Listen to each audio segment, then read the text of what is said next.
Hi everyone, welcome back to Arihant पढ़ाकू. This is Shailendra Pandey, your physics mentor. So प्यारे बच्चों, हम लोग कर रहे थे अपनी अरिहंत पब्लिकेशन की बुक से सैंपल क्वेश्चन पेपर्स. ठीक है, सारे 9 पेपर के सॉल्यूशंस मैंने करा दिए हैं और आज वो दिन आ गया है जब हम लोग अपने लास्ट पेपर को डिस्कस करेंगे. टोटल इस किताब में 10 क्वेश्चन पेपर्स थे. आज हम लोग लास्ट यानी कि 10वां सैंपल पेपर हम लोग डिस्कस करेंगे. सो गाइस, सबसे पहला काम क्या है, ये अपनी प्यारी सी किताब sample question papers Arihant publication की, जल्दी से इस किताब को उठाइए और ओपन करिए अपना सैंपल पेपर नंबर 10. ठीक है, आज हम लोग इसी पूरे पेपर को सॉल्व करेंगे और आपको फिर से नए बढ़िया बढ़िया 55 न्यू क्वेश्चंस आपको देखने को मिलेंगे. सो गाइस, आइए स्टार्ट करते हैं. किसी भी सैंपल पेपर में मैं हर बार बताता हूं, सबसे पहला काम क्या है, इंस्ट्रक्शंस. तो इस पेपर में बेटा 3 सेक्शंस होंगे. सेक्शन ए में 25 क्वेश्चंस हैं, जिसमें से कोई 20 क्वेश्चंस हम लोग को सॉल्व करने हैं. सेक्शन बी में 24 क्वेश्चंस हैं, जिनमें से कोई 20 क्वेश्चंस हमको सॉल्व करने हैं. सेक्शन सी में 6 क्वेश्चंस हैं, जिनमें से कोई 5 क्वेश्चन सॉल्व करने हैं. यानी कि टोटल 55 में से 45 क्वेश्चंस हमको ओवरऑल सॉल्व करने हैं. Each question carry 0.77 marks. हर एक क्वेश्चन के मार्क्स इक्वल है. 0.77 मार्क्स आपको मिलेंगे हर एक क्वेश्चन के लिए. And there is no negative marking in any question. ठीक है, किसी भी क्वेश्चन में कोई भी नेगेटिव मार्किंग नहीं है, इसलिए क्वेश्चन कोई छोड़ना तो नहीं है. जितने क्वेश्चन 45 अगर हमें करने हैं टोटल, तो सारे बच्चे टोटल 45 क्वेश्चंस करिएगा. एक आध अगर कोई आपसे मान लो गलत भी हो जाता है तो भी कोई दिक्कत वाली बात नहीं है, आपके मार्क्स नहीं कटेंगे. मैक्सिमम मार्क्स प्यारे बच्चों कितने हैं, 35, और यही 35 टारगेट है. 35 में 35 नंबर लाने हैं, इसीलिए पूरी किताब का सोल्यूशन मैंने करा दिया है ना. 10 के 10 सैंपल पेपर का मतलब होता है बेटा 550 क्वेश्चन, 550 क्वेश्चंस मैंने आपको यहां पर करवा दिए हैं इस चैनल पर. इसके साथ ही साथ हर चैप्टर पर मैंने 30-30 MCQs भी कराए थे, तो वो भी हर 7 चैप्टर का अगर आप देखोगे तो वो भी मैंने 210 क्वेश्चन के आसपास करा दिया है. 550 क्वेश्चंस इधर करा दिए हैं. केस स्टडीज भी करा दी है, जो CBSE ने सैंपल पेपर दिया था वो भी करा दिया है. कुल मिला के अगर आप देखोगे ऑन एन एवरेज 800 से 900 क्वेश्चंस की मैंने आपको प्रैक्टिस करवाई है. ठीक है, अब बस कुछ एक आध चीज आपकी बचती है, और क्या बचता है, आप लोग क्या पढ़ना चाहते हैं, इसको आप लोग कमेंट करके जरूर बताइएगा. क्वेश्चन न्यूमेरिकल्स की प्रैक्टिस तो आई होप मैंने खूब करा दी है. अब सिर्फ थ्योरी, कॉन्सेप्ट और डेरिवेशन की कुछ बातें हैं, है ना. तो आप लोग कमेंट करके बताइएगा आपका किस चीज में और मन है कि सर ये भी पढ़ा दो, ये भी करा दो, तो मेरा पूरा कंप्लीट हो जाएगा. लेकिन टारगेट भाई साहब 35 में 35 है, ये 35 आने चाहिए चाहे जैसे करो, है ना. टाइम अलॉटेड कितना है बेटा, 90 मिनट्स का, और 20 मिनट्स का टाइम आपको दिया जाएगा पेपर को पढ़ने समझने के लिए, और ये डिसाइड करने के लिए कि कौन सा करेंगे कौन सा छोड़ेंगे. ठीक, सेक्शन ए में 25 क्वेश्चंस हैं, जिनमें से कोई 20 क्वेश्चंस करने हैं. 20 से ज्यादा क्वेश्चंस आप करोगे तो चेक नहीं किया जाएगा, तो कोई फायदा नहीं है, मत करना. केवल और केवल 20 क्वेश्चंस आप करिएगा. पहला बढ़िया प्यारा सा खूबसूरत सा देखिए क्वेश्चन आ गया है. क्या है question, the figure given below shows a distribution of charges, the flux of electric field due to these charges through the surface S is. कह रहे हैं इस वाली सरफेस से पास होने वाला इलेक्ट्रिक फ्लक्स बता दीजिए भाई साहब.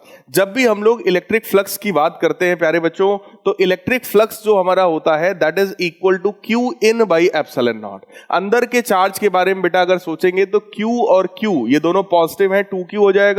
ये नेगेटिव है तो एक सब्ट्रैक्ट हो जाएगा, यानी कि ओवरऑल Q बचा.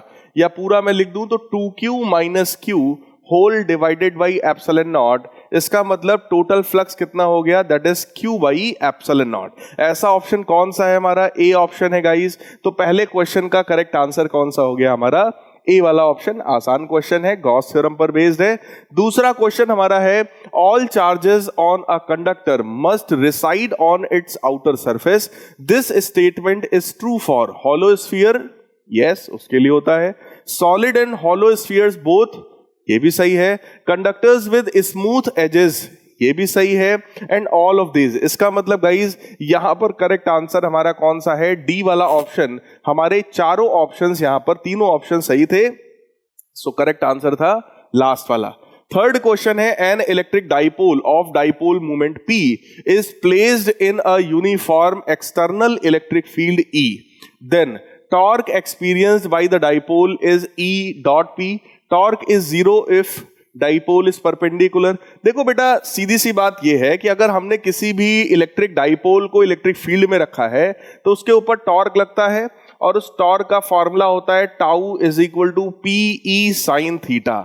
वेक्टर के फॉर्म में अगर मैं लिखना चाहूं तो टॉर्क वेक्टर जो होता है हमारा वो P vector cross E vector के बराबर होता है। क्लियर। अब देखो पहले ऑप्शन में डॉट प्रोडक्ट की बात कर रहे हैं तो ये तो बिल्कुल गलत है, तो पहला तो गलत हो गया। दूसरे में कह रहे हैं टॉर्क जीरो होगा अगर डाइपोल मोमेंट जो है वो इलेक्ट्रिक फील्ड के परपेंडिकुलर होगा। भाई साहब अगर ये परपेंडिकुलर होगा तब तो टॉर्क मैक्सिमम हो जाएगा, क्योंकि साइन 90 की वैल्यू तो प्यारे बच्चों 1 होती है, इसलिए जीरो भी नहीं होगा, तो ये भी गलत है। Torque is maximum if p is perpendicular to e, ये बात इनकी सही है। सो गाइस करेक्ट आंसर कौन सा हो गया हमारा? सी वाला ऑप्शन। डी में कह रहे हैं potential energy is maximum if p is parallel to e, तो ऐसा नहीं है। ठीक, कहने का मतलब सी वाला ऑप्शन हमारा सही है कि अगर ये परपेंडिकुलर होगा थीटा 90 होगा और साइन 90 की वैल्यू ही 1 होती है, that is the maximum value of sine. Clear. So that torque will also become maximum if p is perpendicular to e. Next question है, two spherical conductors each of capacity C are charged to potential V and minus V respectively. These are then corrected by means of fine wire. The loss of energy is. देखो जब भी energy का loss बेटा निकालना हो तो सबसे पहले आप इनिशियल एनर्जी निकालो, फाइनल निकालो और फिर सब्ट्रैक्ट करके देखो। इनिशियल एनर्जी कितनी है? हाफ सी वी स्क्वायर पहले वाले की और half C into minus V का स्क्वायर दूसरे वाले का। ओवरऑल जब आप देखोगे ऐड करोगे तो पॉजिटिव ही हो जाएगा and this will become C V square. इसका मतलब टोटल इतनी एनर्जी थी। और जब आप इन दोनों कंडक्टर्स को बेटा ज्वाइन कर दोगे तो दोनों का जो कॉमन पोटेंशियल होगा, दोनों का जो कॉमन पोटेंशियल होगा गाइस, वो कॉमन पोटेंशियल कितना हो जाएगा? अगर हम लोग फॉर्मूला लगाएं तो that will B Q1 plus Q2 divided by C1 plus C2, है ना। इसका मतलब अगर हम चार्ज का फॉर्मूला लगाएं तो C1 V1 और इसके लिए हो जाएगा C2 V2 divided by C1 plus C2। अब आप लोग खुद ही सोचो, इसका पोटेंशियल तो पॉजिटिव है बट उसका पोटेंशियल जो है वो निगेटिव है। सो कॉमन पोटेंशियल की जो वैल्यू आएगी वो कितनी आ जाएगी? 0। क्लियर है गाइस? कॉमन पोटेंशियल दोनों का हो जाएगा 0 बेटा, क्योंकि ये बनने वाला है C into V plus C into minus V whole divided by C plus C 2C। अब आप खुद ही देख सकते हो CV माइनस CV 0 होगा। अगर कॉमन पोटेंशियल 0 है सो गाइस फाइनल एनर्जी भी कितनी हो जाएगी? 0, क्योंकि एनर्जी के फार्मूले में पोटेंशियल आता है भाई हाफ CV स्क्वायर, है ना। तो ये पोटेंशियल 0 हो गया। अब आप खुद ही सोचो, इनिशियली इतनी एनर्जी थी और फाइनली बेटा एनर्जी 0 हो गई, तो एनर्जी का कितना लॉस हुआ? तो आप कहोगे सर 100% टोटल लॉस हो गया। सो वैल्यू उसकी बेटा क्या है? उसकी वैल्यू है सेकंड वाला option, that is CV square. Clear है गाइस? तो इस क्वेश्चन का करेक्ट आंसर हो गया बी ऑप्शन। फिर आते हैं क्वेश्चन नंबर 5। कह रहे हैं in the circuit shown below C1 is equal to 2 microfarad, the charge stored in the capacitor C2 is. देखो भाई यहां पर हमसे कहा गया कि ये जो है वो 2 माइक्रोफैरेड का है और यहां पर लिखा है बेटा C2 is equal to 2 times C1। इसका मतलब ये कितना है? 4 माइक्रोफैरेड। क्लियर? ये 4 माइक्रोफैरेड है और अगर आप ध्यान से देखो इस पॉइंट का पोटेंशियल 10 वोल्ट है और ये अर्थ किया गया है तो इस पॉइंट का पोटेंशियल हो गया 0। मतलब इस कैपेसिटर के अक्रॉस जो पोटेंशियल डिफरेंस है वो कितने का है भाई साहब? 10 माइनस 0 मतलब 10 वोल्ट का। तो Q बराबर CV होता है। C की वैल्यू, कैपेसिटेंस की वैल्यू बेटा कितनी है? 4 into 10 to the power minus 6। Clear? Multiplied by potential difference कितना है? 10। तो आप लोग खुद ही चेक करो ये चार्ज कितने का हो गया? That is 40 microcoulomb. ऐसा ऑप्शन कौन सा है हमारा? ऐसा ऑप्शन है डी वाला। सो गाइस क्वेश्चन 5 का करेक्ट आंसर कौन सा हो गया? D option. आइए नेक्स्ट क्वेश्चन की तरफ बढ़ते हैं।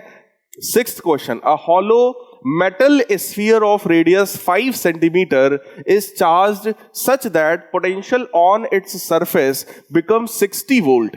कह रहे हैं कि एक हॉलो मेटल का स्फीयर है जिसकी रेडियस 5 सेंटीमीटर है, इसको हमने चार्ज किया है और ऐसा चार्ज किया है कि इसकी सरफेस पर जो पोटेंशियल है वो 60 वोल्ट के बराबर हो गया है। The potential at the centre of the sphere is, कह रहे हैं इस स्फीयर के सेंटर पे पोटेंशियल कितना होगा। गाइस देखो, अगर ये स्फीयर है बेटा, ये हॉलो स्फीयर हो या ये सॉलिड स्फीयर हो, होता क्या है, अगर ये कंडक्टर है, मेटल का है, तो भाई कंडक्टर होगा, अंदर की इलेक्ट्रिक फील्ड होती है 0, लेकिन अंदर का पोटेंशियल कितना होता है, कांस्टेंट। क्लियर? और ये कांस्टेंट वही होता है जो सरफेस पर होगा। सरफेस पे अगर आपने पोटेंशियल 60 वोल्ट का किया है, तो बेटा अंदर भी हर पॉइंट पर ये पोटेंशियल कितना होगा, 60 वोल्ट के बराबर होगा। बट ऑप्शंस हैं 20, 0, 12 और 6। तो मुझे जहां तक लगता है ये जो 6 वाला ऑप्शन है ये थोड़ा मिसप्रिंट हुआ होगा, इसमें एक 0 आप बढ़ा लीजिए और इसी को करेक्ट करिए। So our correct answer is D option, अगर मैं उसको 60 मान लूं तो। क्लियर है गाइस? आइए आगे बढ़ते हैं।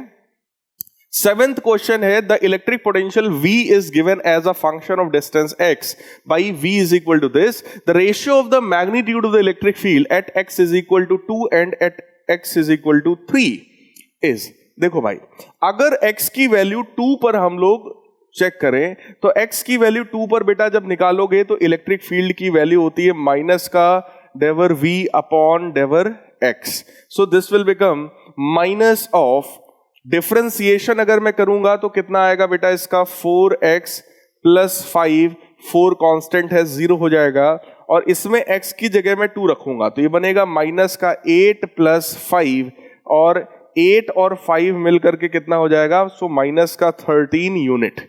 सिमिलरली अगर मैं x इज इक्वल टू 3 पर मैं अगर चेक करूं तो कितना आएगा, that will be E is equal to minus का del V upon डेवर X, and this will again become minus 4x plus 5, और इसमें अगर हम लोग x की जगह पर 3 रखेंगे तो this will become 12 plus 5 यानी कि माइनस का 17।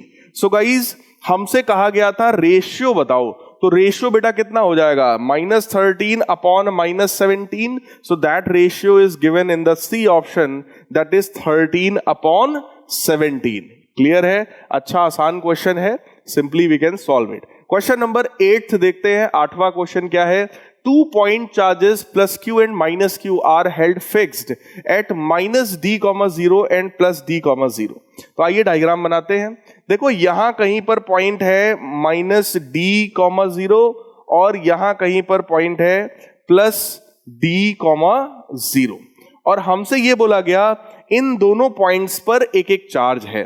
ठीक है, प्लस क्यू वाला जो चार्ज है वो माइनस डी पर रखा है, मतलब यहां पर प्लस क्यू चार्ज है और यहां पर जो चार्ज है बेटा वो माइनस क्यू चार्ज है। क्लियर? हमसे कहा गया then which of the following statement is correct, कौन सा स्टेटमेंट सही है। कह रहे हैं electric field E at all points on the X axis has same direction. कह रहे हैं कि पूरी एक्स एक्सिस पर अगर इलेक्ट्रिक फील्ड देखें तो हर पॉइंट पर इलेक्ट्रिक फील्ड का डायरेक्शन सेम है। गलत है ना? Electric field at all points on the Y axis is along I cap. कह रहे हैं वाई एक्सिस के किसी भी पॉइंट पर अगर मैं देखूं, यहां पर देखूं या यहां पर देखूं, तो इलेक्ट्रिक फील्ड का डायरेक्शन आई कैप के ही डायरेक्शन में होगा। तो भाई ये भी गलत है। ठीक है, आगे देखते हैं। Electric field at all points on the Y axis is along minus I cap. अच्छा देखो, समझने वाली बात बेटा यह है कि जनरली जब हम लोग किसी भी इलेक्ट्रिक डाइपोल को बनाते हैं तो हम लोग इधर निगेटिव लेते हैं और इधर पॉजिटिव लेते हैं। क्लियर? और ऐसे में जो इलेक्ट्रिक फील्ड आती है वो पैरेलल टू डाइपोल मूवमेंट आती है। किधर की तरफ आती है? पैरेलल टू डाइपोल मूवमेंट आती है, sorry anti parallel to dipole movement आती है। क्लियर? अगर डाइपोल मूवमेंट इधर की तरफ है, देखो अगर डाइपोल मूवमेंट जो है वो ऐसा है हमारा कुछ निगेटिव चार्ज से पॉजिटिव चार्ज की तरफ, तो इक्वेटोरियल पोजीशन पर जो इलेक्ट्रिक फील्ड आएगा that will be anti parallel to this. Anti parallel मतलब वो इस डायरेक्शन में होगा बेटा, तो इलेक्ट्रिक फील्ड की वैल्यू हमेशा एक्स डायरेक्शन में होगा। इसलिए मुझे लगता है बी वाला जो ऑप्शन है अपना, that B option is correct. ये आप सबने पढ़ रखा होगा कि अगर इधर की तरफ माइनस क्यू चार्ज होता, इधर की तरफ प्लस क्यू चार्ज होता, तो यहां पर जो इलेक्ट्रिक फील्ड होती है वो लेफ्ट साइड में होती है ना? सबको याद होगा ये चीज। इसका मतलब इलेक्ट्रिक फील्ड का जो डायरेक्शन होता है वो आपके डाइपोल मूवमेंट्स के जस्ट अपोजिट डायरेक्शन में होगा, हालांकि पैरेलल होगा। So that is generally anti parallel to the dipole movement. और अगर यहां पर डाइपोल मूवमेंट है हमारा लेफ्ट साइड में, तो इलेक्ट्रिक फील्ड होगी हमारी राइट साइड में, चाहे इस पॉइंट पर देखो चाहे इस पॉइंट पर देखो। वैल्यू चेंज हो सकती है but direction will be same. So electric field at all points on the Y axis is along I cap. Next है question number 9, an ammeter A and voltmeter V and a resistor R are connected as shown in the figure. If the reading of the voltmeter, कह रहे हैं volt meter की जो reading है अगर वो 2.4 volt है, reading of the ammeter is 0.6 ampere, then R is equal to, बहुत आसान है बेटा, इसके अक्रॉस वोल्टेज हमको पता है तो V बराबर IR होता है, करंट की वैल्यू भी हमको पता है 0.6 इंटू रेजिस्टेंस, तो भाई साहब R की वैल्यू कितनी हो जाएगी 2.4 अपॉन 0.6, डिवाइड करोगे 4 आ जाएगा, 4 ohm, so that will be equal to 4 ohm. So guys 9th question का करेक्ट आंसर कौन सा हुआ हमारा, ए वाला ऑप्शन। आते हैं नेक्स्ट क्वेश्चन पे, क्वेश्चन नंबर 10th देखते हैं क्या है हमारा। The slope of the graph showing variation of potential difference on x axis, तो भाई एक्स एक्सिस पर हो गया potential difference, and current on y axis gives conductors. कह रहे हैं कि अगर वाई एक्सिस पर करंट हो, एक्स एक्सिस पर इस तरीके से पोटेंशियल डिफरेंस हो, तो इस ग्राफ का स्लोप क्या होगा।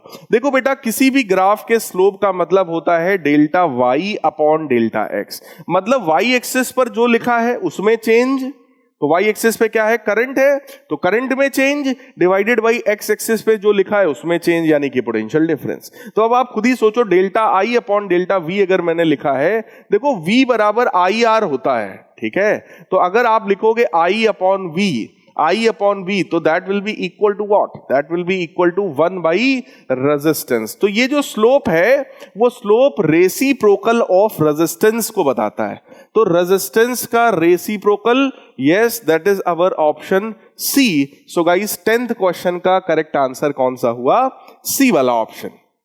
हालांकि रेजिस्टेंस का जो रेसिप्रोकल होता है वो कंडक्टेंस भी होता है, अगर डी ऑप्शन कंडक्टेंस होता तो भाई वो भी फिर सही था, है ना, लेकिन ऐसा नहीं है, अच्छी बात है।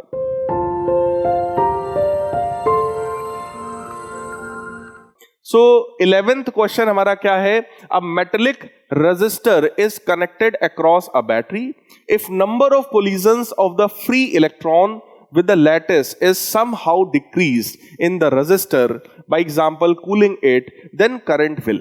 देखो बेटा, अगर आपने नंबर ऑफ कोलिजन्स को कम कर दिया है तो कोलिजन्स के कम होने से एनर्जी का लॉस कम होगा, मतलब कहीं ना कहीं रेजिस्टेंस रिड्यूस हो गया। अगर रेजिस्टेंस रिड्यूस हो गया तो करंट की वैल्यू इंक्रीज कर जाएगी, इसलिए guys correct answer 11th question का क्या होगा, बी वाला ऑप्शन, है ना, सिंपल है। कोलिजन घटे रेजिस्टेंस घटा, रेजिस्टेंस घटा तो करंट बढ़ गया।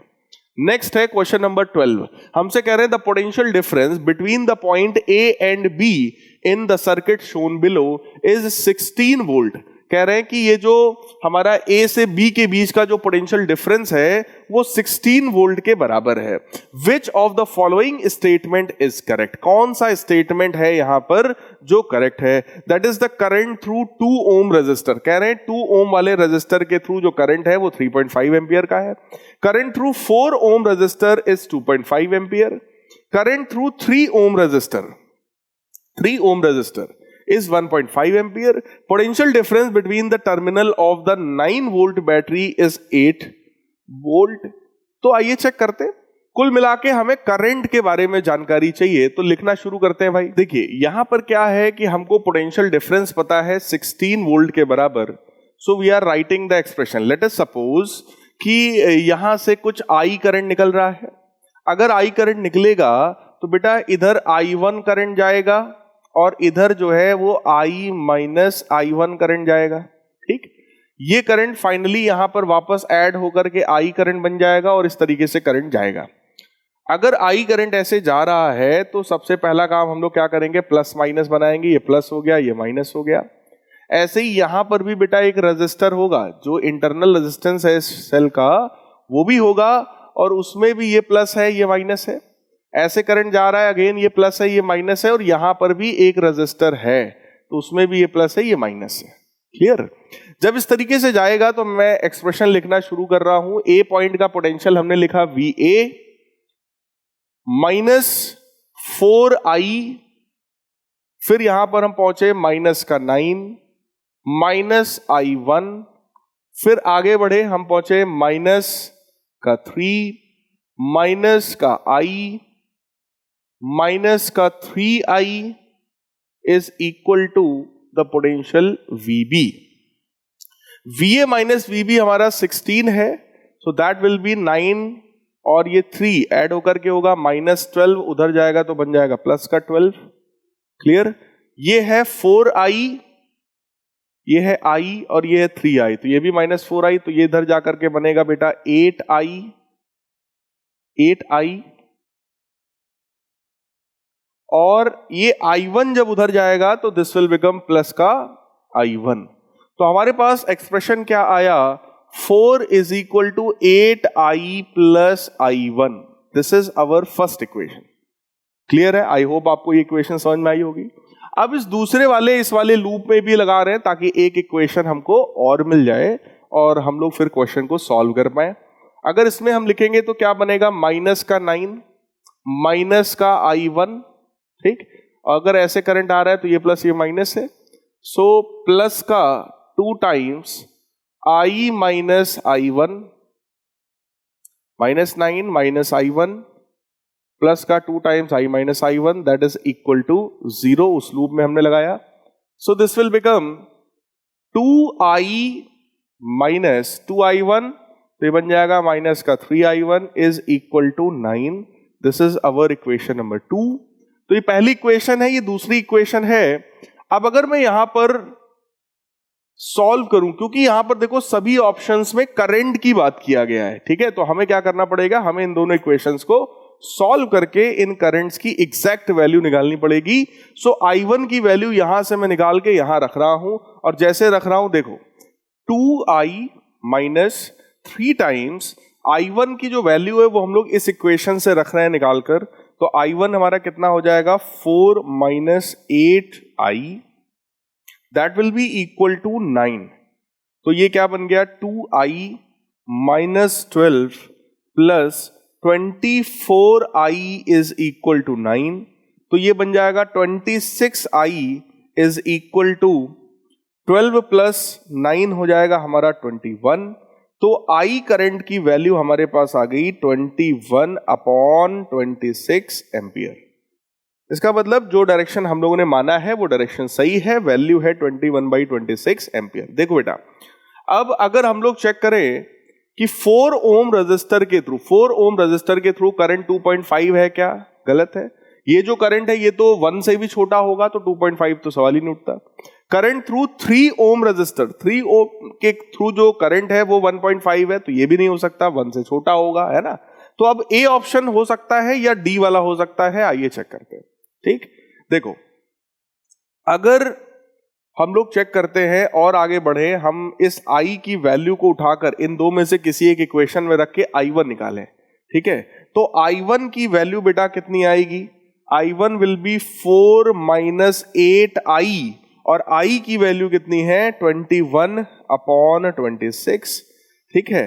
तो ये हमारा बन जाएगा, अगर मैं इसको 2 से कैंसिल करूं तो this will become 4 and this will become 13। तो 13 इंटू 4 आया हमारा 52, माइनस ये बनेगा हमारा 84 डिवाइडेड बाई 13। तो I1 की जो वैल्यू हमारे पास आ रही है दैट इज माइनस 32/13, है ना। सो that will become minus 32/13 ampere. अब देखिए आप लोग, जो ये डी वाला ऑप्शन है, हमसे कहा गया potential difference between terminals of 9 volt battery is 8 volt. तो आइए चेक करें क्या ये आंसर हो सकता है हमारा। तो बेटा इसके थ्रू हमें पोटेंशियल डिफरेंस निकालना है ना। कैसे मिलेगा? अगर I1 की वैल्यू निगेटिव है, मतलब I1 का जो डायरेक्शन हमने माना है वो सही नहीं है, ठीक। तो इधर से कुछ करंट आ रहा होगा, ये भी कुछ करंट देगा, इसका मतलब ये डायरेक्शन अपोजिट होगा। अगर ये डायरेक्शन अपोजिट होगा तो ये वाला सेल जो है वो करंट दे रहा है, मतलब डिस्चार्ज हो रहा है। अगर कोई भी सेल डिस्चार्ज हो रहा होता है तो उसके लिए कंडीशन क्या होती है, V is equal to E minus IR। इसका EMF है 9 वोल्ट माइनस, इसके थ्रू करंट बेटा कितना है I1, और I1 की वैल्यू हम लोगों ने कितनी निकाली है, माइनस का 32 upon 13। Clear? So this minus R, small r कितना है, 1 ओम। अब आप लोग ध्यान से देखो, अगर ये डिस्चार्ज हो रहा है तो ये माइनस तो मैंने खैर हटा दिया, ठीक है। अगर ये डिस्चार्ज हो रहा है so this will become 9 minus 32 by 13। ये वैल्यू बेटा सॉल्व होकर के 8 वोल्ट तो नहीं हो सकता, ये तो श्योर है। क्यों? क्योंकि ये वैल्यू 1 नहीं है भाई। 32 बाई 13 जो है वो 2 से बड़ा होगा, 2 से कुछ बड़ा ही होगा, है ना। तो इसका मतलब ये 8 वोल्ट तो नहीं हो सकता। इट मींस हमारा डी ऑप्शन भी नहीं पॉसिबल है। तो एकमात्र ऑप्शन जो बचा, ऑप्शन एलिमिनेट में करता चला गया, ये गलत है, ये गलत है, ये गलत है, केवल एकमात्र ऑप्शन जो बचा वो ऑप्शन हमारा क्या है, ए ऑप्शन। अगर आप निकालना चाहो आप तो भी निकाल सकते हो। 2 ओम के थ्रू हमें बेटा करंट निकाल के बताना है। तो देखो I भी हमें पता है, हमको I1 भी पता है। जब आप इन्हीं दोनों को सब्ट्रैक्ट करोगे I माइनस I1, तो आप देखिए अगर मैं इसको लिखूं I माइनस I1 तो क्या होगा, दिस विल बी 21 बाई 26। ये हुआ I माइनस I1 खुद माइनस में है, सो माइनस का 32 बाई 13। क्लियर? तो ये जो वैल्यू बेटा आएगी वो वैल्यू कितनी आएगी आप चेक करो। अगर एलसीएम हो गया 26 तो ये हो गया हमारा 21 प्लस ये बन जाएगा हमारा 64, और ये वैल्यू कितनी आ जाएगी 85 अपॉन 26 एम्पियर। तो ये जो वैल्यू है, अगर ये 75 होता और ये 25 होता तो वैल्यू 3 आती। अभी फिलहाल जो है वो 3 से बड़ी ही आएगी, 3 से बड़ी ही आएगी, और ऑप्शन में 3.5 दिया है तो ठीक है। सो करेक्ट ऑप्शन गाइज ए वाला ऑप्शन हमारा हो गया। क्वेश्चन नंबर 13th क्वेश्चन है, a moving coil galvanometer has 200 turns. तो नंबर ऑफ टर्न्स कितने हो गए भाई, 200। Each turn has a area of, हर एक टर्न का एरिया हो गया 1 centimetre square. The magnetic field produced by the magnet is 0.01 tesla. तो हमारे पास मैग्नेटिक फील्ड भी हो गई 0.01 tesla. The deflection in the galvanometer coil, deflection की जो वैल्यू है वो कितनी है 0.2। अच्छी बात यह है कि ये डिफ्लेक्शन हमें ऑलरेडी रेडियन में गिवन है। When current of 2 milli ampere, current of 2 milli ampere is passed through it, the torsional constant of the spiral spring will be. हमको टॉर्शनल कांस्टेंट बताना है उस स्पाइरल स्प्रिंग का क्या होगा। देखो भाई यहां पर क्या होता है कि अगर हम लोग इस करंट I का एक्सप्रेशन लिखें तो करंट का एक्सप्रेशन होता है K theta upon N B A, है ना। K थीटा, जिसमें थीटा क्या है कि वो एंगल कितना ट्विस्ट हुआ है, ठीक, वो हमको गिवन है। फिलहाल हमको टॉर्शनल कांस्टेंट K चाहिए स्प्रिंग का, so that K will be N B A into current I whole divided by theta angle, ठीक है। N क्या है, number of turns 200, magnetic field कितनी है 0.01, एरिया कितना है 1 सेंटीमीटर स्क्वायर, का मतलब हुआ बेटा 10 की पावर -4 मीटर स्क्वायर में। करंट की वैल्यू कितनी है हमारी 2 मिली एम्पियर, यानी कि 2 इंटू 10 की power -3 milli, whole divided by angle कितना है 0.2, ठीक। जरा ध्यान से देखिएगा, अगर मैं 0.2 से इस 2 को कैंसिल करूंगा बेटा तो 10 आएगा, ठीक। इसके इन दो जीरो से ये पूरा टर्म कैंसिल हो गया, तो ये ओवरऑल क्या बनेगा, this will be 2 into 10 to the power, 2 into 10 to the power -6, है ना, क्योंकि 10 की पावर -4 है, -3 है तो 10 की पावर -7, और 10 मल्टीप्लाई किया तो 10 की पावर -6। ये वैल्यू बेटा K की आ गई, और ऐसी वैल्यू K की कौन सी है, 10 की पावर -6 में ऐसी वैल्यू है D वाली। So guys question number 13th का करेक्ट आंसर कौन सा है हमारा, D वाला ऑप्शन। नेक्स्ट क्वेश्चन है प्यारे बच्चों, two parallel beams of positive charges move in same direction will repel each other, attract each other. देखो भाई, अगर पॉजिटिव चार्जेस हैं, ये मान लो पॉजिटिव चार्ज है, बीम है, ढेर सारे पॉजिटिव चार्जेस हैं, यहां भी ढेर सारे पॉजिटिव चार्जेस हैं। बेटा देखो, जिस डायरेक्शन में पॉजिटिव चार्ज जाता है कन्वेंशनली हम लोग उसी डायरेक्शन में करंट को भी मानते हैं। अगर करंट सेम डायरेक्शन में है पैरेलल वायर्स में, तो आप ही बताओ अट्रैक्ट करेगा, रिपेल करेगा? तो आप सब कहोगे सर अट्रैक्ट करेगा। सो गाइज 14th क्वेश्चन का करेक्ट आंसर क्या हुआ हमारा? B option. नेक्स्ट है the smallest value of B that can be set up at the equator to permit a proton of speed. Proton की speed है 10⁵ metre per second to circulate around the earth is. Earth का radius पता है, mass of proton हमें पता है। देखो भाई, अगर कोई प्रोटॉन घूमेगा तो रेडियस का फॉर्मूला क्या होगा? R बराबर mv/qb। तो हमको मैग्नेटिक फील्ड B की वैल्यू चाहिए, so it will be mv/r3। आइए वैल्यूज रख के देखते हैं। किसी प्रोटॉन का जो मास है वो 1.67 इंटू 10⁻⁻27 होगा, मल्टीप्लाइड बाई प्रोटॉन की जो स्पीड है वो 10⁵ मीटर पर सेकेंड होगा। रेडियस बेटा अगर पूरे अर्थ की आप बात कर रहे हो तो क्वेश्चन में हालांकि सीधे सीधे गिवन है 6.4 इंटू 10⁶ मीटर, 6400 किलोमीटर होता है ना। और चार्ज प्रोटॉन का अगर हम बताएं तो 1.6 इंटू 10⁻⁻19, कुछ इस तरीके का होगा।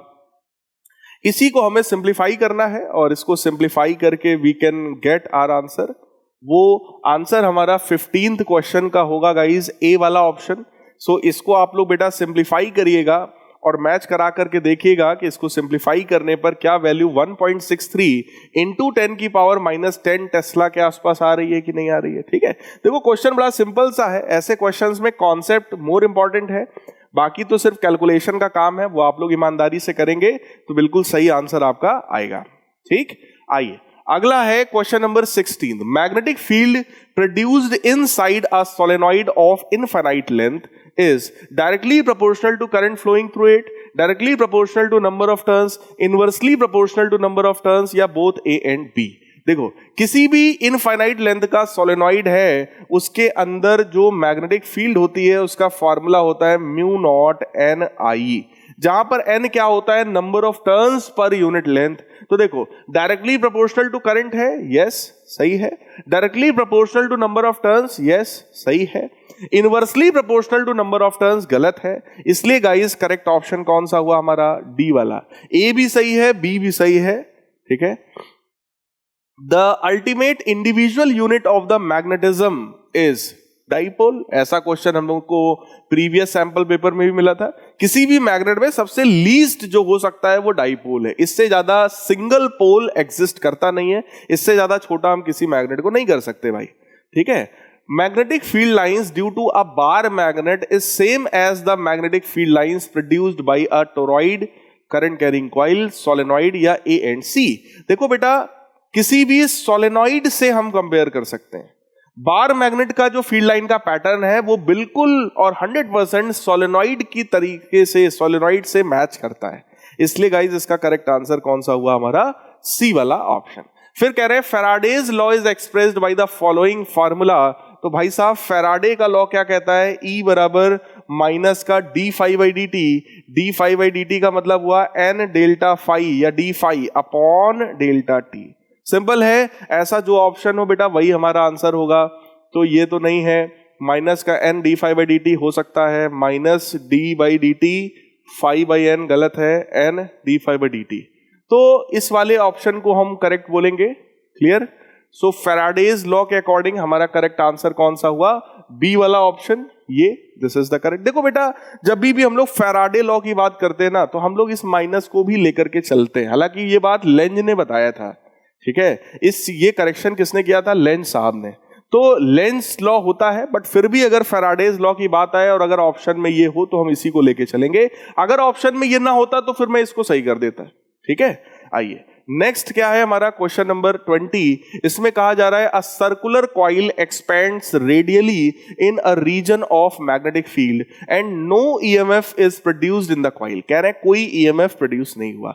Choose the correct statement for the specified result. एक कोई सर्कुलर कॉइल है जो एक्सपैंड कर रहा है रेडियली इन मैग्नेटिक फील्ड, ठीक है। मैग्नेटिक फील्ड लाइंस कांस्टेंट रही हो, magnetic field is in the same plane as the circular coil and it may और मे नॉट वेरी, ऐसा ऑप्शन हो सकता है। फिर the magnetic field has a perpendicular component whose magnitude is increasing suitably, there is a constant magnetic field in perpendicular direction।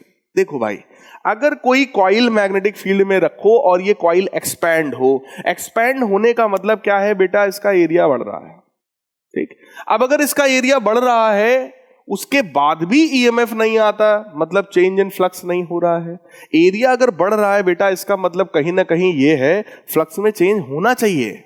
अगर magnetic field line इससे पास हो रही होती तो इसके फ्लक्स में चेंज होता, ठीक है। लेकिन यहां कह रहे हैं फ्लक्स में चेंज नहीं हुआ, मतलब कोई ईएमएफ नहीं आया। इसका मतलब बेटा मैग्नेटिक फील्ड लाइंस ऐसी रही होंगी, मतलब मैग्नेटिक फील्ड लाइंस का जो प्लेन है वो इसके प्लेन से मैच कर गया, ठीक। और अगर इसके प्लेन से मैच कर गया तो अब फ्लक्स जीरो होगा, चाहे एरिया बढ़ाओ चाहे घटाओ चाहे कांस्टेंट रखो, कोई फर्क नहीं पड़ेगा। सो गाइस, यहां पर करेक्ट ऑप्शन हमारा कौन सा हुआ, सेकंड वाला option. Magnetic field is in same plane as the circular coil, मतलब ये मामला ऐसा रहा होगा। अब ऐसी मैग्नेटिक फील्ड है, आप एरिया बढ़ाओ घटाओ क्या फर्क पड़ना है, कोई फर्क नहीं पड़ेगा, ठीक। लेकिन यही मैग्नेटिक फील्ड अगर ऐसी परपेंडिकुलर होती है अंदर की तरफ या बाहर की तरफ, तब बेटा फर्क पड़ जाता है। कह रहे choose the correct option regarding the energy stored in L and C components of an LC circuit. देखो, इंडक्टर जो होता है वो मैग्नेटिक फील्ड में एनर्जी स्टोर करता है और कैपेसिटर इलेक्ट्रिक फील्ड में, इसलिए इंडक्टर मैग्नेटिक एनर्जी स्टोर करेगा और कैपेसिटर हमारा इलेक्ट्रिक एनर्जी। तो ये मैग्नेटिक एनर्जी तो सही है, ये भी मैग्नेटिक गलत है। मैग्नेटिक सही है, इलेक्ट्रिकल एनर्जी ये ऑप्शन हो सकता है भाई साहब, ठीक। इलेक्ट्रिकल एनर्जी गलत है, इलेक्ट्रिकल एनर्जी गलत है। तो बी वाला ऑप्शन बेटे सही हो गया कि जो इंडक्टर है वो मैग्नेटिक एनर्जी स्टोर करेगा और जो कैपेसिटर है वो इलेक्ट्रिकल एनर्जी को स्टोर करेगा। फिर देखो, the graph that correctly represents the variation of reactance with angular frequency for a series LC combination is. कह रहे हैं अगर कोई एलसी कॉम्बिनेशन है तो बेटा उसका जो इंपीडेंस होगा वो या तो एक्सएल माइनस एक्ससी के बराबर होगा या तो एक्ससी माइनस एक्सएल के बराबर होगा।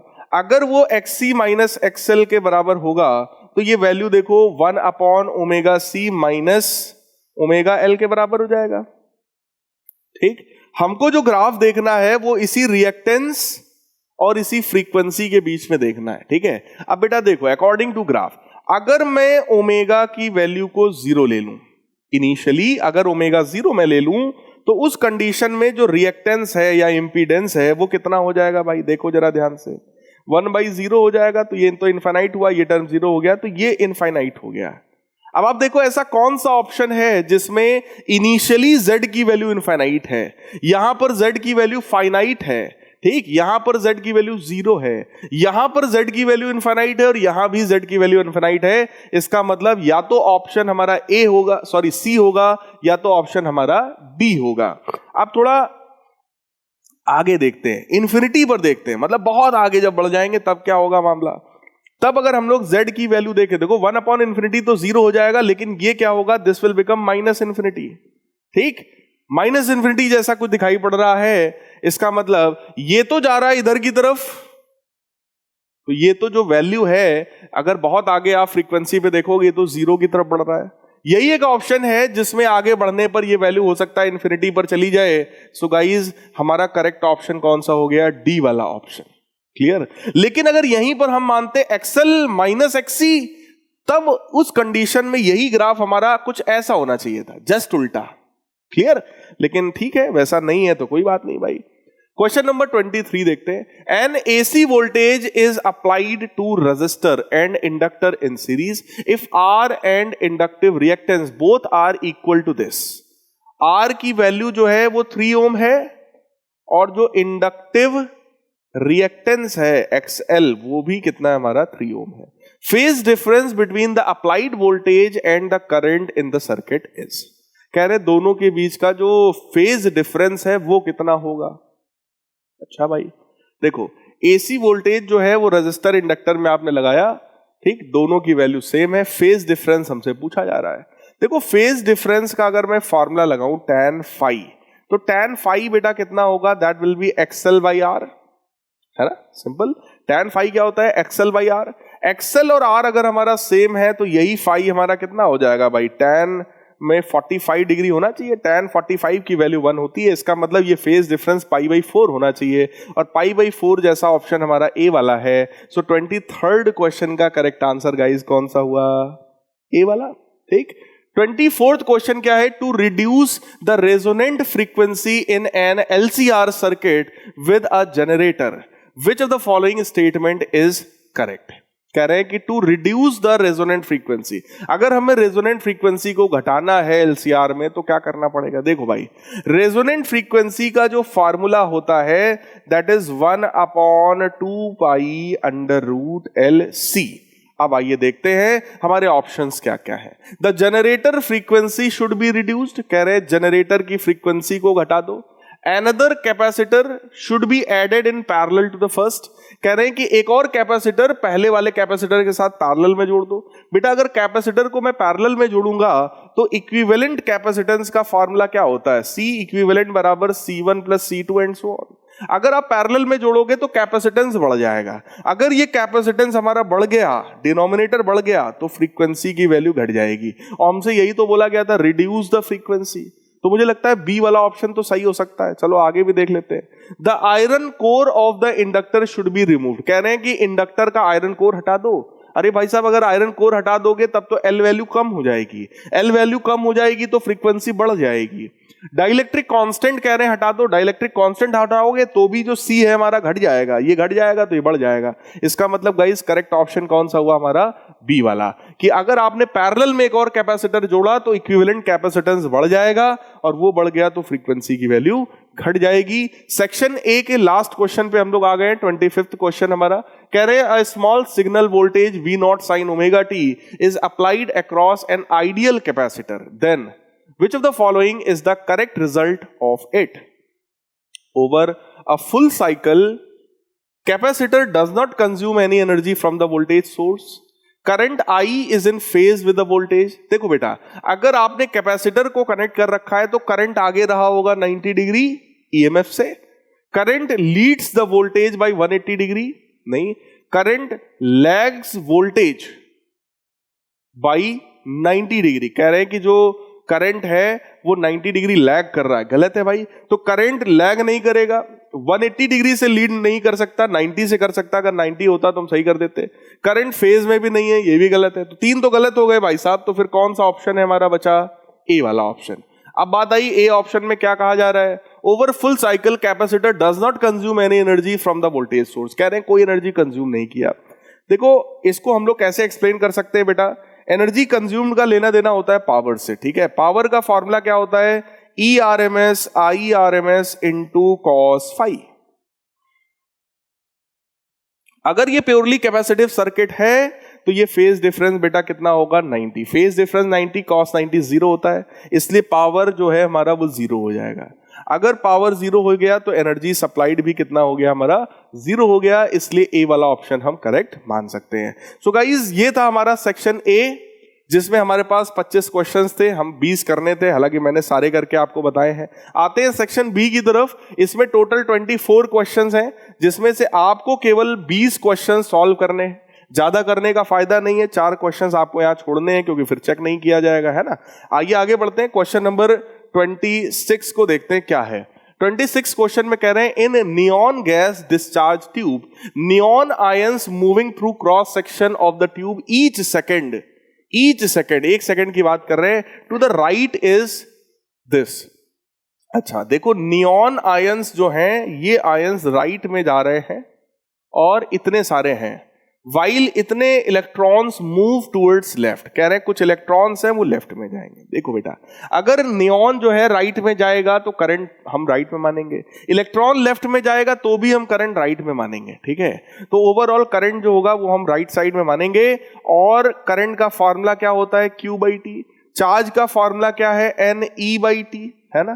तो आप देख लो ना टोटल कितना चार्ज है हमारे पास। देखो इतने सारे नियॉन्स हैं, मतलब 2.9 इंटू 10⁻18, ये तो नियॉन्स है, ठीक। इलेक्ट्रॉन्स कितने हैं? 1.2 इंटू 10⁻18, ये इतने सारे जो है हमारे पास इलेक्ट्रॉन्स हो गए।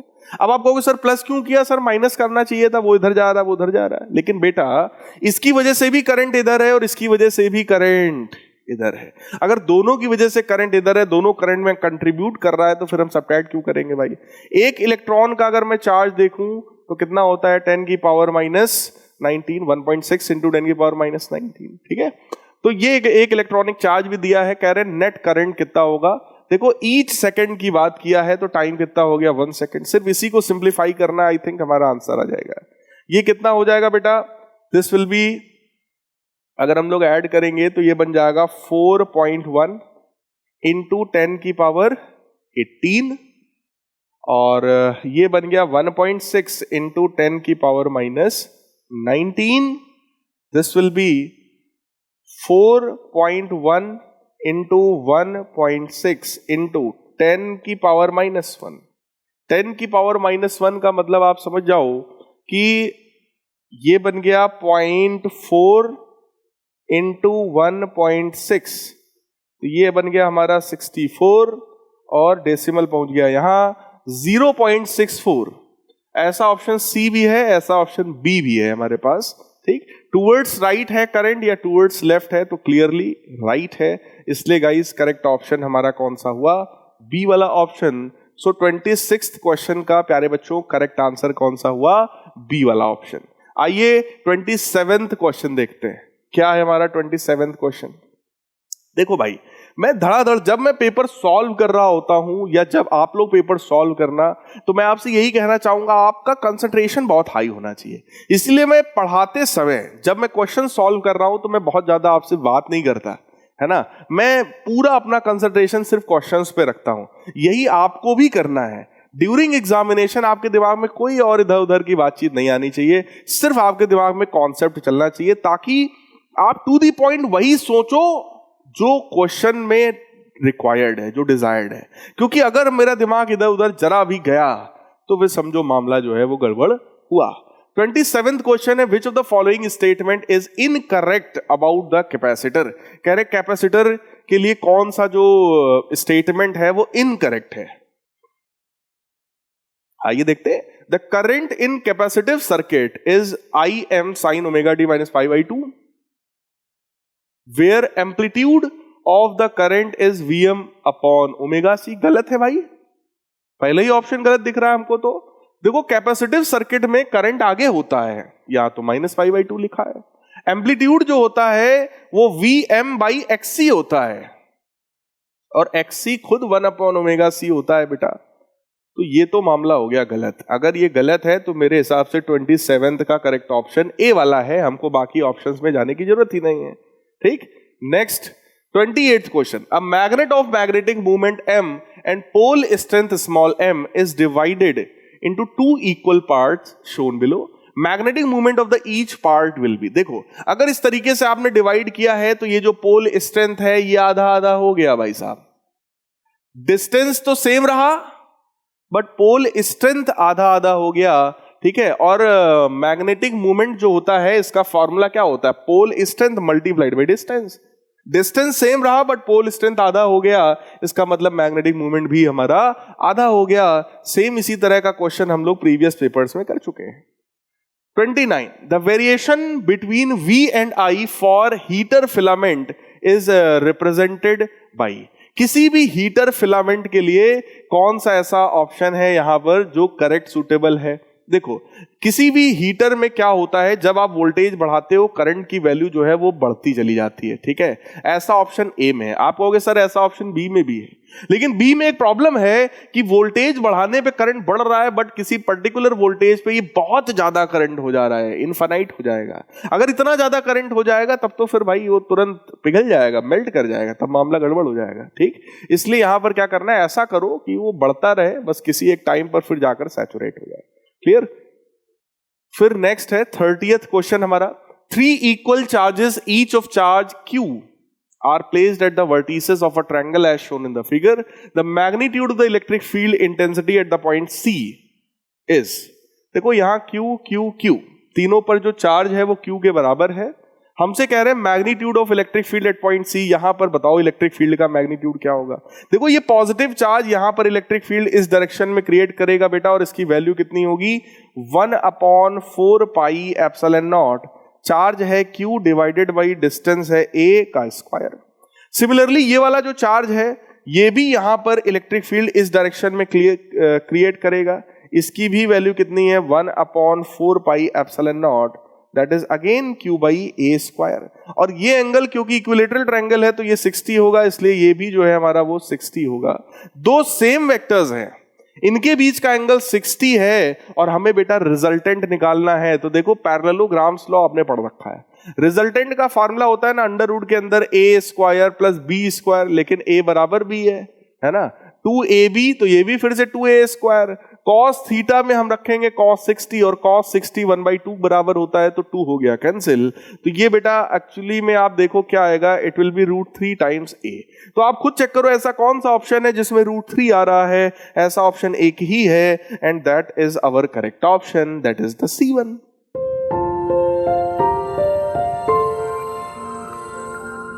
फिर आते हैं question number 31, a circular ring of diameter 20 centimetre. कह रहे हैं कि एक सर्कुलर रिंग है जिसका डायमीटर जो है वो 20 centimetre has a resistance of 0.01 ओम।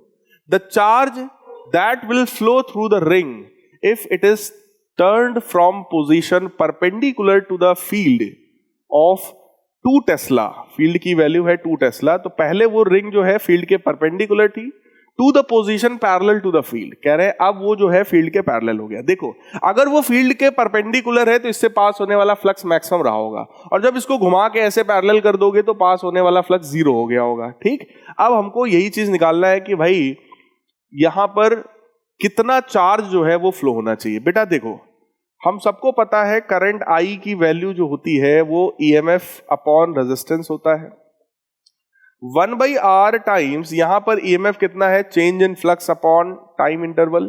ठीक, और हमारा जो करंट होता है दैट इज dq/dt, dt से dt अगर मैं कैंसिल कर दूं तो अमाउंट ऑफ चार्ज फ्लो उनका फार्मूला सीधे सीधे हमारे पास है, that is change in flux divided by resistance. Simply आप क्या करो, चेंज इन फ्लक्स निकालो।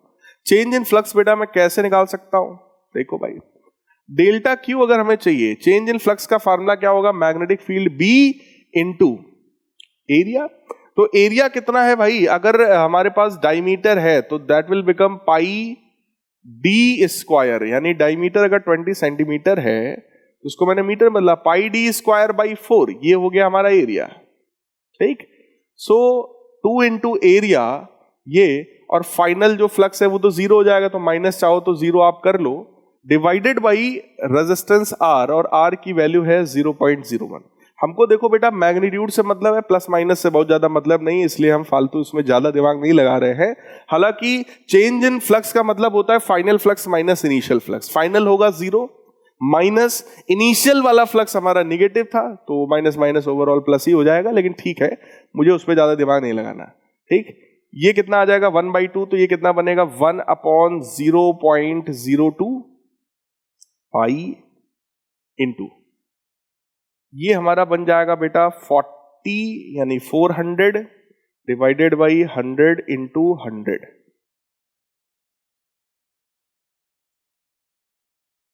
4/100 लिखेंगे 0.04 आएगा, 0.04 को जब मैं ये सब कैंसिल करूंगा 2 आएगा, ओवरऑल बेटा 2 पाई जैसा आ रहा है। पाई की वैल्यू होती है 3.14, 3.14 इंटू 2 करेंगे 6 पॉइंट समथिंग आएगा। सो 31 का हमारा करेक्ट ऑप्शन गाइस कौन सा हो गया, सी वाला ऑप्शन। आइए नेक्स्ट देखते हैं। In series LCR circuit resistance is 20 ohm, impedance is 20 ohm, the phase difference between the current and voltage is. देखो अगर LCR सर्किट में रेजिस्टेंस जो हमारा है वो इंपीडेंस के बराबर है, ऐसा तो बेटा एलसीआर में तभी हो सकता है जब एक्सएल एक्ससी के बराबर हो, मतलब सर्किट रेजोनेंस में है। अगर सर्किट रेजोनेंस में है तो phase difference between current and voltage, भाई सर्किट प्योरली रेजिस्टिव है तो फेज डिफरेंस कितना हो जाएगा, 0। सर्किट में करंट और पोटेंशियल डिफरेंस दोनों सेम फेज में आ जाएगा। 33. The magnetic dipole, which is an arrangement of two magnetic poles of equal and opposite strength separated by some distance, is placed in uniform magnetic field. The net magnetic force on the dipole is, देखो दो dipoles हैं जिनका जो pole strength है वो equal and opposite है, कुछ distance पे आप रख रहे हो। नेट मैग्नेटिक फोर्स हमें पूछना है डाइपोल पे, नेट मैग्नेटिक फोर्स कितना होगा। देखो बेटा ये नेट मैग्नेटिक फोर्स हमेशा 0 होगा, क्योंकि किसी भी पोल की वजह से जो फोर्स होता है that is mu naught upon 4 pi m1 m2 upon r square. और यहां पर क्या है, दोनों पोल इक्वल एंड अपोजिट है, दोनों एक दूसरे पर बराबर फोर्स लगाएंगे, तो नेट अगर हम फोर्स देखेंगे डाइपोल पर तो नेट फोर्स 0 होगा, क्योंकि एक पर फोर्स अगर इधर है तो दूसरे पर फोर्स इधर होगा, और वो नेट वैल्यू कितनी हो जाने वाली है, 0 हो जाने वाली है। So it will be always 0। यहां पर है क्वेश्चन नंबर 34।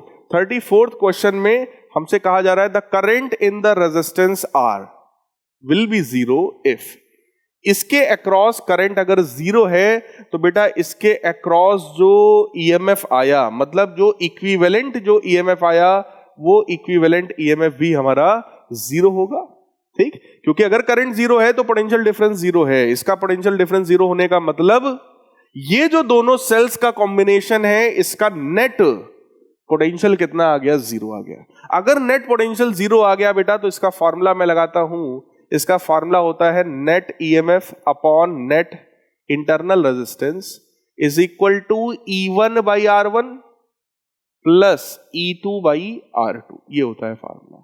अब मैटर ये है कि ये 0 हो गया, अगर ये 0 हो गया तो हम भी कहेंगे कि भाई E1 by R1 minus E2 by R2, minus मैंने क्यों लगाया, क्योंकि ये सेल और ये सेल आप चेक करो पोलरिटी जो है वो रिवर्स्ड है बेटा, तो इसका मतलब क्या हुआ, E1 R2 बराबर E2 R1। ऐसा कोई ऑप्शन है हमारे पास, ये तो नहीं है। E1 बाई R1 बराबर E2 बाई R2, यस ये करेक्ट है। सो करेक्ट ऑप्शन गाइज हमारा कौन सा हुआ, सेकंड ऑप्शन, यानी कि 34th क्वेश्चन का करेक्ट आंसर हो गया बी वाला। आइए नेक्स्ट क्वेश्चन देखते हैं 35। The wire of length A carries a current I along x-axis.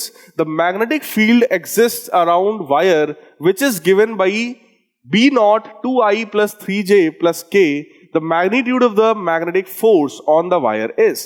देखो भाई हमको मैग्नेटिक फील्ड पता है, कह रहे हैं कि जो करंट है वो एक्स एक्सिस के अलॉन्ग है, तो हमको फोर्स बताना है। फोर्स का फॉर्मूला क्या होता है, force is equal to I times L cross B, L cross B। So wire है जिसका लेंथ A है तो करंट तो I है, ठीक है। वायर का जो लेंथ है बेटा वो A है, तो डायरेक्शन है करंट का अगर x में तो A I कैप उसका लेंथ हुआ, क्रॉस मैग्नेटिक फील्ड जो कि है, अगर आप ध्यान से देखो मैं मल्टीप्लाई करके लिख रहा हूं, 2B not I cap 3B not J cap plus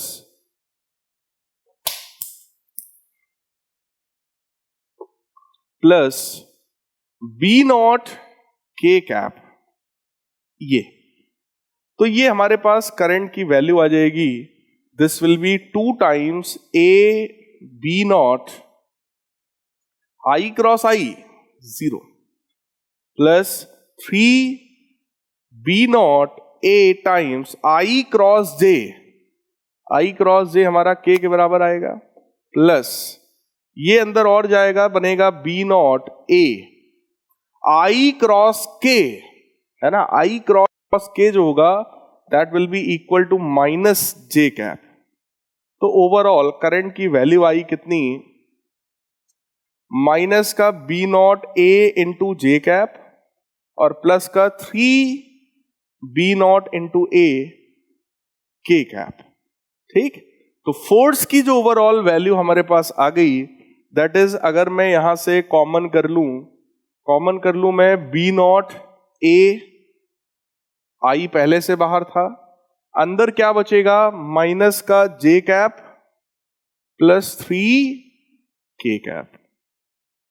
magnitude बेटा अगर आप निकालोगे तो अंडर रूट के अंदर इसका स्क्वायर -1 का स्क्वायर और ये इसका स्क्वायर, तो अगर मैं मैग्नीट्यूड निकालूं इस फोर्स का तो that magnitude will become B not A I, ये तो रहेगा ही रहेगा, इसका मैग्नीट्यूड बस सही है, that will be under root -1 का स्क्वायर 1 होगा और 3 का स्क्वायर हमारा 9 हो जाएगा, so this will become under root 10। ऐसा ऑप्शन हमारा कौन सा है, under root 10 B not I A, ऐसा ऑप्शन हमारे पास है, yes A option. So 35 question का करेक्ट आंसर गाइस ए वाला हुआ।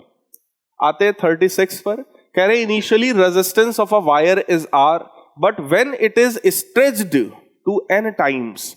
देखो बेटा लेंथ को अगर आप खींच कर n टाइम्स करोगे तो एरिया हमारा अपने आप n टाइम्स रिड्यूस हो जाएगा। एरिया अगर n टाइम्स रिड्यूस हो गया तो यही नया जो रेजिस्टेंस होगा that will become n square times. ऐसे क्वेश्चन मैं आपको कई सारे सैंपल पेपर में करवा चुका हूं, ठीक। So r dash by r अगर आप निकालोगे that will be n square is to 1। So correct answer 36 का कौन सा हुआ, बी वाला option. Next, which of the following figure correctly depicts Lenz law, कह रहे हैं कौन सा फिगर लेंज लॉ को शो कर रहा है। Here straight arrow show the movement of labelled pole of the bar magnet into closed circular loop and arrow points on the circle show the direction of the induced current. कह रहे हैं ये दिखा रहा है कि पोल कौन सा जा रहा है, किधर जा रहा है, और ये दिखा रहे हैं इंड्यूस करंट का डायरेक्शन। देखो बेटा अगर मान लो ये ऐसा कॉइल है और हम नॉर्थ पोल को लेकर जाएंगे, अगर हम नॉर्थ पोल को लेकर के जाएंगे तो अकॉर्डिंग टू लेंज लॉ होगा क्या, जब नॉर्थ को लेकर जाओगे तो मैग्नेटिक फील्ड लाइंस इससे पास होने वाली बढ़ेंगी, मतलब इसका फ्लक्स बढ़ेगा। फ्लक्स बढ़ेगा तो लेंज लॉ चाहेगा फ्लक्स घट जाए, तो वो इस वाले लूप को भी नॉर्थ पोल की तरह शो करने की कोशिश करेगा, ताकि वो ये भी अगर नॉर्थ होगा तो वो इस वाले नॉर्थ को रिपेल करेगा। ओरिजिनल प्रोसेस का अपोज करना है ना, नॉर्थ लेकर के जा रहे हो तो लूप जो है हमारा वो भी नॉर्थ की तरह बिहेव करेगा। भाई साहब अगर ये नॉर्थ की तरह बिहेव करेगा तो आप ही बताओ इसमें करंट किस डायरेक्शन में होना चाहिए। करंट का डायरेक्शन अगर ये नॉर्थ की तरह है तो it should be anti clockwise. यहां देखो एंटी क्लॉकवाइज है तो भाई ये तो फॉलो कर रहा है। इसमें क्या है, नॉर्थ ले गए क्लॉकवाइज, ये फॉलो नहीं कर रहा है। साउथ ले गए एंटी क्लॉकवाइज, गलत है। साउथ को दूर ले गए और फिर आपसे क्लॉकवाइज दिखा रहा है, अगेन फिर से गलत है। सो गाइस करेक्ट ऑप्शन हमें पहले ही मिल गया था, सो correct option is A option. Next question है 38। An electron is under the influence of Coulomb force and has an acceleration 5 into 10 to the power 22। कह रहे हैं कि एक इलेक्ट्रॉन है जिसका जो एक्सेलरेशन है वो 5 into 10 की power 22 metre per second square है। If the same force acts on the proton, then acceleration of the proton is।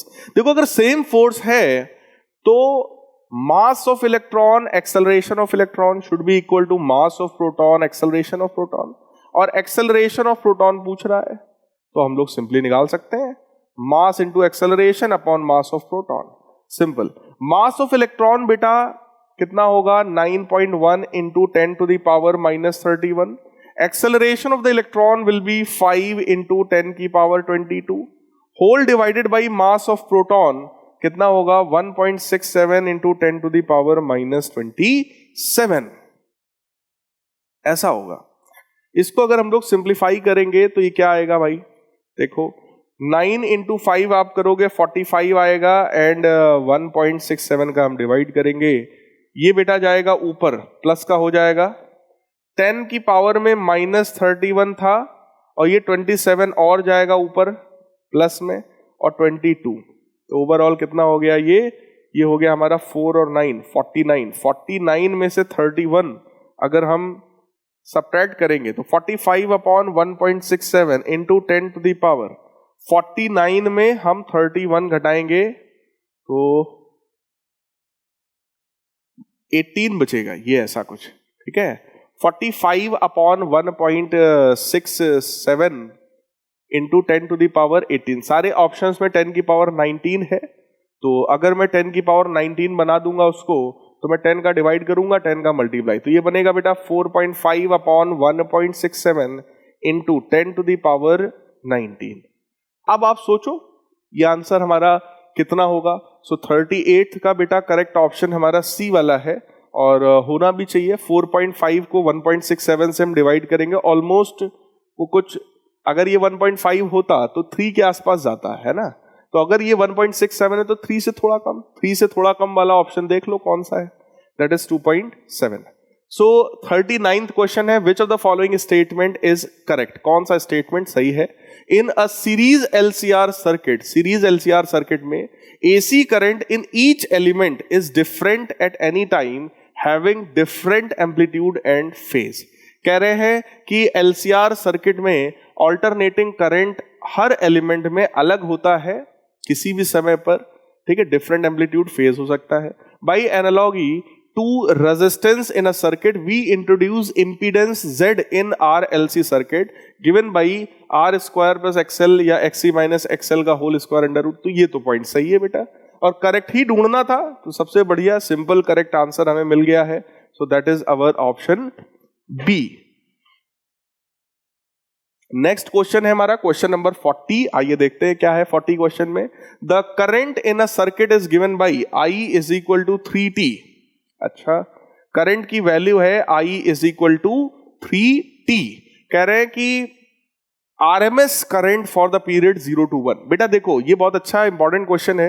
अगर करंट की वैल्यू दिया जाए और आपसे कभी भी RMS वैल्यू पूछा जाए तो उसका आप फॉर्मूला लगाओ। RMS जो होता है ना, रूट मीन स्क्वायर, उल्टा चलता है। पहले अंडर रूट लगाओ, फिर करंट के स्क्वायर का क्या करो, मीन लो। सबसे पहले क्या लिखो, करंट का स्क्वायर लिखो, फिर उसका मीन लिखो, फिर अंडर रूट लगाओ। ठीक, तो करंट का स्क्वायर मैंने लिखा, अब मैं इसका मीन वैल्यू लिख रहा हूं। इसका मीन वैल्यू बेटा ऐसे लिखा जाता है, किसी भी कंटिन्यूअसली वेरिंग क्वांटिटी का मीन वैल्यू, एवरेज वैल्यू निकालना हो तो ऐसे ही लिखा जाता है। ठीक है, वेलोसिटी भी लगातार अगर चेंज हो रही हो, एवरेज वैल्यू कोई पूछे, integral v d t upon integral d t. ठीक, यहां पर क्या था, आरएमएस था, तो करंट के स्क्वायर के मीन वैल्यू का रूट चाहिए, तो करंट का स्क्वायर लिखो, उसकी मीन वैल्यू लो। ठीक, इस तरीके से, और फिर अंडर रूट लगा दो। अब इसको सिंपली आप सॉल्व कर लो, आई थिंक आंसर आ जाएगा। सो इंटीग्रेशन 3t dt और 3t dt का अगर मैं स्क्वायर करूंगा तो कुछ इस तरीके से ये मामला बनेगा। So this will become under root 9 निकालेंगे बाहर बेटा, ये बनेगा टी स्क्वायर का इंटीग्रेशन करेंगे आएगा टी क्यूब बाई 3, वो भी लिमिट टाइम की क्या है 0 से 1, whole divided by t from 0 to 1। So this will become, we can say here 9/3, तो ये बन जाएगा 3 टाइम्स, ये बेटा बनेगा 1 माइनस 0, तो 1 ही हो जाएगा, और यहाँ 1 ही रहेगा, तो अंडर रूट 3 जैसा ऑप्शन कौन सा है हमारा, सी वाला। सो गाइस 40th क्वेश्चन का करेक्ट ऑप्शन हो गया हमारा सी ऑप्शन। आते हैं नेक्स्ट क्वेश्चन पे 41। The radius of the earth is this, specific charge of proton is this coulomb per KG, यानी चार्ज अपन मास है, Q by M रेशियो है ये। What should be the value of minimum magnetic field at the equator of Earth such that proton moving with the velocity may revolve around the Earth? अच्छा, तो देखो बेटा, अगर हमें radius की बात करनी है तो R बराबर mv अपॉन QB। अभी इसी पेपर में इसी तरह का एक क्वेश्चन और था, so we can write here mv upon QR। ठीक, तो मैग्नेटिक फील्ड की वैल्यू अगर हमें निकालनी है तो पहले तो हमें मास पता हो। ठीक है, यहां पर हमें क्या गिवन था, Q by M रेशियो पता था, Q by M। अच्छा, और स्पीड पता है, स्पीड तो मैं रख ही सकता हूं 1.92 into 10 to the power 7 divided by Q by M ratio हमको पता है, जो कि कितना है प्रोटॉन के लिए 9.6 इंटू 10 की पावर 7। अच्छी बात है, और बस रेडियस हमें चाहिए, रेडियस कितना है 6.4 इंटू 10 की पावर 6, दैट इज 6400 किलोमीटर। ये हो गया बेटा कैंसिल, ये बना 1.92 अपॉन 9.6, ये है 6.4 होल मल्टीप्लाइड बाई 10 की पावर -6। आइए देखते हैं ऐसा कौन सा ऑप्शन है हमारा जो इसके साथ कुछ मैच कर सके। तो 41 का बेटा करेक्ट ऑप्शन हमारा जाएगा बी वाला ऑप्शन। ठीक है, इसको आप लोग सिंप्लीफाई करिएगा तो ये मैच करेगा। ठीक है, मैंने इसको ऐसा क्यों सेलेक्ट किया है, देखो इसके पीछे कुछ रीजन है। अगर मैं इसको रफली 2 मान लूं, इसको मैं रफली 10 मान लूं तो 2 और 10 कैंसिल होके 5 बनेगा। 5 इंटू 6 पॉइंट समथिंग करूंगा, ये कुछ 30 पॉइंट समथिंग बनेगा। 1/30, 1/30, ठीक है। और ये 10 की पावर -6 है। यहां पे ऑप्शंस में 10 की पावर -6 वाले ये थे। 1/30 सॉल्व करेंगे तो कभी भी 5 और 7 तो आ नहीं सकता भाई साहब, इसका मतलब C और D तो नहीं हो सकता। अब 10 की पावर -8 में हमने कन्वर्ट किया, 1/30 है तो 100/30 लिखेंगे। 100/30 बेटा करोगे वो तो 10 की पावर -8 हो गया, लेकिन 100/30 सॉल्व करोगे 3 पॉइंट समथिंग आएगा, और 3 पॉइंट समथिंग इसी में है, इसलिए भी ऑप्शन करेक्ट है। फिर देखो 42, कह रहे resistance of 2 ohm is to be made from copper wire of specific resistance using a wire of length this, radius of the wire is. Simple है, R is equal to rho 1.7 into 10 to the power -6, R is equal to rho L by A। तो length बेटा कितना है wire का, that is 50 centimetre, यानी कि 50/100। तो R is equal to rho L by A, और A कितना होगा, पाई R स्क्वायर। सिंपल, यही रेडियस ऑफ वायर तो हमसे पूछा है, तो हम निकाल सकते हैं। Radius of the wire is equal to 1.7 into 10 to the power -6 multiplied by 1/2 whole divided by 3.14, और ये 2 भी बेटा नीचे आ जाएगा, ठीक है। तो ये हमारा यहां से कुछ सिंप्लीफाई होकर के आएगा radius of the wire. So 42 question को आप लोग सिंप्लीफाई करिएगा। जैसे ही आप सिंप्लीफाई करोगे this will become your B option, that is 0.367 mm। एक बात ये याद रखना, अभी जब आप इसको सॉल्व करोगे ना तो ये मीटर में आएगा, ठीक, मीटर में आएगा। आपको इसको कन्वर्ट करना पड़ेगा mm में, ठीक है, अंडर रूट वगैरह लेना पड़ेगा, थोड़ा सा कैलकुलेटिव है, बट सॉल्व करोगे तो आंसर मैच करेगा, that is the option B. फिर आते हैं 43, an EMF of 4 cos 1000t is applied to an LR circuit of inductance 3 millihenry and resistance this, amplitude of the current is। देखो बेटा, current का अगर हमें एम्पलीट्यूड चाहिए तो फार्मूला क्या होगा, E0/Z, ठीक। E0 की वैल्यू है 4, और Z क्या होता है, किसी भी LR सर्किट में अगर आप Z निकालोगे that will B R² plus XL square. R कितना है बेटा, 4 का स्क्वायर, और XL स्क्वायर कितना है, ऑफ इंडक्टेंस हमें गिवन है। अच्छा इंडक्टेंस हमें गिवन है, तो XL का मतलब होता है 2πfL, या इंडक्टेंस का मतलब होता है ω सॉरी रिएक्टेंस का मतलब होता है ω। ओमेगा कितना है बेटा, 1000, तो 1000 इंटू इंडक्टेंस कितना है, 3 मिली हेनरी, तो 10 की पावर -3 का होल स्क्वायर। अल्टीमेटली अगर मैं ध्यान से देखूंगा तो ये 4/5 बन गया बेटा, क्योंकि 1000 और ये तो हुआ कैंसिल, 4 का स्क्वायर प्लस 3 का स्क्वायर सॉल्व करो 25 आएगा, अंडर रूट लोगे 5 आएगा। तो ऐसा ऑप्शन कोई है हमारे पास क्या, 4/5 सॉल्व करेंगे आएगा 0.8। सो प्यारे बच्चों 43 क्वेश्चन का हमारा करेक्ट आंसर कौन सा हुआ, डी वाला ऑप्शन। आइए आगे बढ़ते हैं क्वेश्चन नंबर 44 पर। क्वेश्चन नंबर 44 में हमसे कह रहे हैं 5 charges Q1, Q2, Q3, Q4 और Q5 are fixed at their positions as shown in the figure. S is a Gaussian surface. The Gauss law is given by this statement. सबको पता है। Which of the following statement is correct? कौन सा statement सही है? कह रहे हैं electric field on left hand side of the above equation will have contribution from Q1, Q5 and Q3 while Q on। अच्छा देखो बेटा, जब भी कभी हम लोग गॉस थ्योरम अप्लाई करते हैं तो हमको ये यहां पे बताना है कि इलेक्ट्रिक फील्ड में किन चार्जेस का कंट्रीब्यूशन है, और इधर राइट साइड में जो Q लिखा है उसमें किन चार्जेस का कंट्रीब्यूशन है। देखो भाई, इलेक्ट्रिक फील्ड में सारे चार्जेस का कंट्रीब्यूशन होता है, ठीक, और जो राइट साइड में लिखा है उसमें सिर्फ और सिर्फ अंदर वाले चार्जेस का कंट्रीब्यूशन है। तो ऐसे ऑप्शन को ढूंढो जहां पर इलेक्ट्रिक फील्ड की वजह से सारे ऑप्शंस लिखा हो। देखो, electric field on left hand side of the above equation will have contribution from this and this, गलत है। Electric field on left hand side of will have contribution from all charges while Q on the RHS have contribution of Q2 and Q4। हाँ ये सही है, Q2 and Q4 क्योंकि अंदर है ना, तो केवल उसकी बात हम करेंगे। सो गाइस करेक्ट ऑप्शन कौन सा हुआ हमारा 44 का, सी वाला ऑप्शन। आइए नेक्स्ट क्वेश्चन देखते हैं 45। 45 अब हमारे जो क्वेश्चंस हैं 45 से 49 तक, ये असर्शन रीजन वाले क्वेश्चंस है, आप सबको पता है, खूब प्रैक्टिस कराई है मैंने। आइए 45 क्वेश्चन देखते हैं। असर्शन क्या है?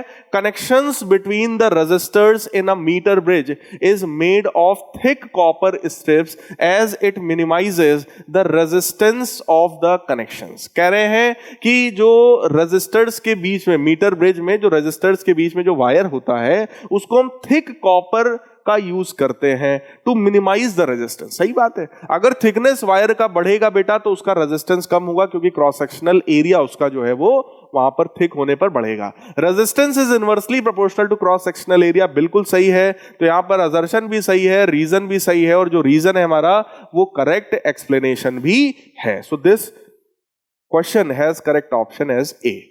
आइए देखते हैं। A bird perches on a bare high power line, still nothing happens to the bird. कह रहे हैं कि जो बर्ड है अगर वो किसी हाई पावर लाइन पर ऐसे ही अगर बैठ भी जाए तो कुछ नहीं होता है। सही है। Man standing on the ground touches the same line gets a fatal shock. 100% correct है। ठीक है, तो यहां पर गाइस करेक्ट ऑप्शन क्या हो जाएगा हमारा? बी वाला। देखो वहां पर ऊपर आप बात कर रहे हो बर्ड की, फिर आप बात करने लगे मैन की, तो कोई करेक्ट एक्सप्लेनेशन नहीं है। नेक्स्ट 47th जो है हमारा, उसको देखते हैं क्या है। Both alternating current and direct current are measured in ampere. Correct है। Ampere can never be used to define alternating currents as its direction changes continuously with respect to time. तो भाई गलत है, तो करेक्ट ऑप्शन इसका हो गया सी। Assertion सही है, रीजन गलत है। फिर magnetic field lines can be entirely confined with in core of a toroid but not with in a straight solenoid.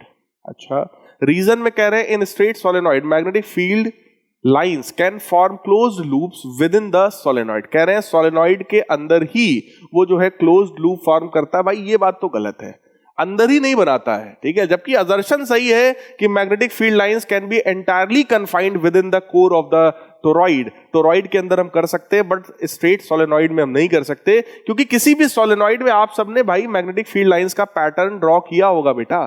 Pattern draw किया होगा जिसमें नॉर्थ पोल से फील्ड लाइंस बाहर निकलती हैं, साउथ की तरफ जाती हैं, फिर उस सोलेनॉइड के अंदर साउथ से नॉर्थ आती है, तो बाहर निकल रही है ना।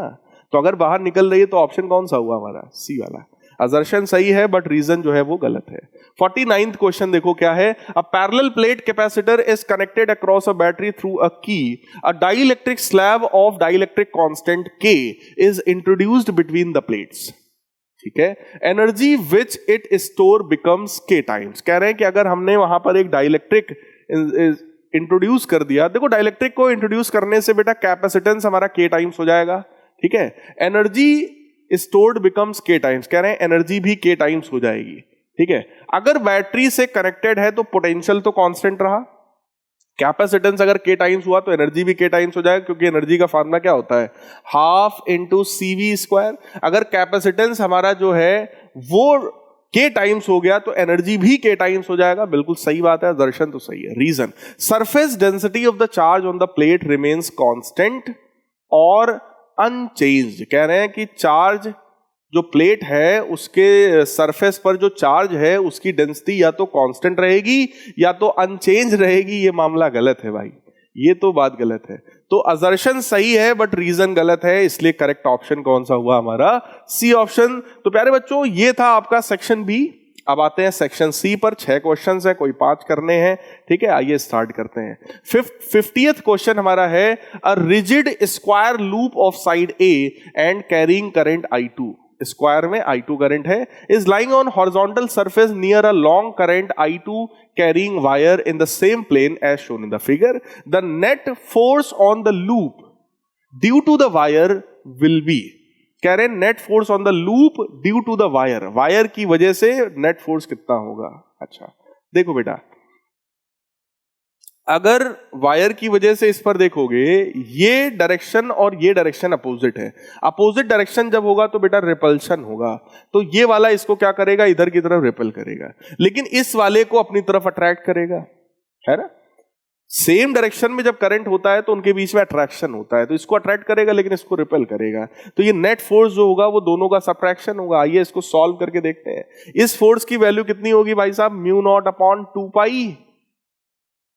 I1 I2 अपॉन ए, और वो कितना होगा I1 I2 अपॉन 2a। भाई इस वाले से ये डिस्टेंस कितना है, ये डिस्टेंस 2a हो जाएगा ना। सो this will become mu naught upon 2 पाई। जब इसको बेटा आप सब्ट्रैक्ट करोगे तो बनेगा I1 upon I2, sorry I1 I2 upon 2a, तो ये बनेगा mu naught upon 4 pi, mu naught upon 4 pi I1 I2 upon a। ठीक है, और दूसरी बात, अगर ये वैल्यू सॉल्व होकर के पॉजिटिव आई है, मतलब ये फोर्स ये वाला बड़ा है, इसका मतलब ये रिपल्सिव नेचर का होगा भाई साहब।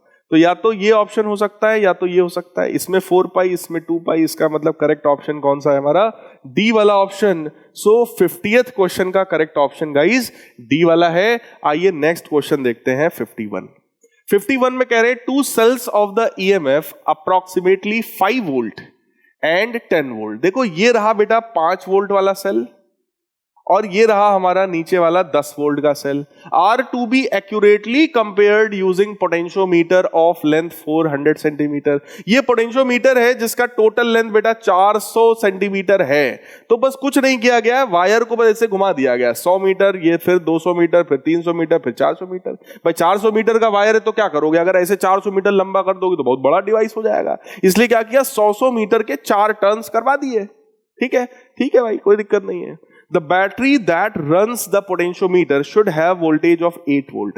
कह रहे हैं कि ये जो बैटरी जो पोटेंशियोमीटर को चला रही है ये 8 वोल्ट की होनी चाहिए। बेटा गलत है, अगर बैटरी का जो पोटेंशियल है वो इन दोनों से ज्यादा नहीं हुआ तो फिर वो काम नहीं कर पाएगा। ये तो आप सबको पता है ना, अभी एक सैंपल पेपर में भी मैंने ये चीज डिराइव करके भी बताया था कि बैटरी का जो EMF है वो कहीं ना कहीं इनसे ज्यादा होना चाहिए। तो 8 वोल्ट तो कम है, ये तो मामला हो गया हमारा गलत। ठीक है, आइए आगे बढ़ते हैं, दूसरे में देखते हैं। The battery of potentiometer can have voltage of 15 volt. कह रहे हैं ये 15 वोल्ट का हो सकता है, सही है। And R is adjusted so that potential drop across the wire slightly exceeds 10 volt. कह रहे हैं कि हम उसको ऐसा सेट करेंगे, रेजिस्टेंस आर को, इस वाले रेजिस्टेंस को ऐसा सेट करेंगे कि potential drop across the wire वो 10 वोल्ट से थोड़ा ज्यादा हो जाए। ये हो सकता है भाई, 15 वोल्ट अगर होगा तो काम चल सकता है।